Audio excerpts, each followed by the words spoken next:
आपण जाणार आहोत पंढरपूर, गाणगापूर आणि अक्कलकोटला. आता आम्ही आळंदी इकडे जाणार आहोत. फक्त मला एक गोष्टीसाठी वाईट वाटतं, इकडे खूप ट्रॅफिक पण आहे.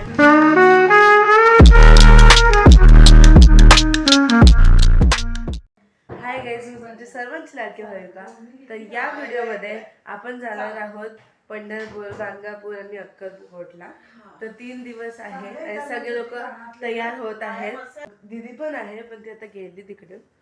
तर पप्पा आणि हे तर खाली गेलेत, बॅगा वगैरे सगळे घेऊन गेलेत. तर आम्ही आता जाऊ खाली. तर काहीच आम्ही नाश्ताही केलेला आहे, चहा आणि बिस्किट वगैरे असं काही थोडंफार घाललेलं आहे. तर काहीच आम्ही पेट्रोल पंपावर आहोत पेट्रोल भरण्यासाठी. CNG भरण्यासाठी आम्ही थांबलेलो आहोत. हा माझा भाऊ पण स्टायलिश वगैरे. तर गाईज आम्ही आता मंदिराकडे आलेलो आहोत. तुकाराम महाराजांचं मंदिर आहे. तर आम्ही आत्ताच पोचलो आणि आम्ही आता आलेलो आहोत. आता आम्ही नाश्ता पण करू, पहिलं दर्शन करू असं मला वाटतं. मग नाश्ता करूया गाईज, चला.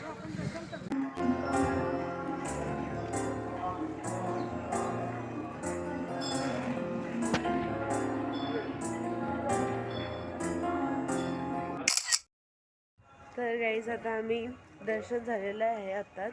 खूप चांगलं म्हणजे होतं सगळं. आता आम्ही इंद्रायणी नदीच्या घाट म्हणजे तिकडे जात आहोत, घाटावर.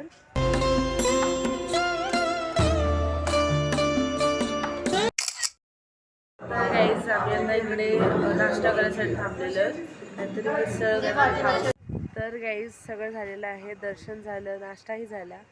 तर आता आम्ही देहू इथे आहोत, देहू गावात. आता आम्ही आळंदी इकडे जाणार आहोत. तर गाईज आम्ही इकडे आलेलो आहोत आळंदीला. ज्ञानेश्वरांची समाधी इकडेच आहे.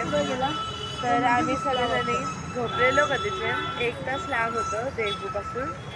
आणि मग आता आम्ही पोचलो. आता जाऊ मंदिराकडे. ट्रॅफिक होते ना इकडे, तर पार्किंगला पप्पा गेले.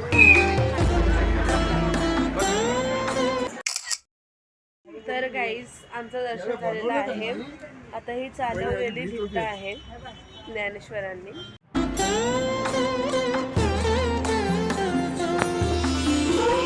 तुम्हाला सांगायचं विसरली की आम्ही डायरेक्ट पंढरपूरला नाही जातो. समाधी आहे इकडे संभाजी महाराजांची आणि कवी कलशची पण आहे, दोघांची एकत्रच आहे समाधी. तर आम्ही इकडे आलेलो आहोत समाधीच्या इकडे. तुम्हाला मी सांगायचंच विसरली. तसं काय नाही, अर्ध्या तासाच्याच अंतरावर होते तिकडून. आणि आता बघूया, दूध वगैरे आहे, नंतर मग जेवण वगैरे करू आणि मग पंढरपूर तर खूप लांब आहे.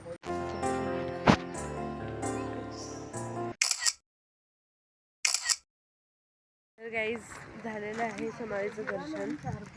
फक्त मला एक गोष्टीसाठी वाईट वाटतं, ती आहे की कधीची समाधी आहे तिकडे, पण पिक्चर आल्यावरच आपल्याला कळालं की तिकडे समाधी आहे.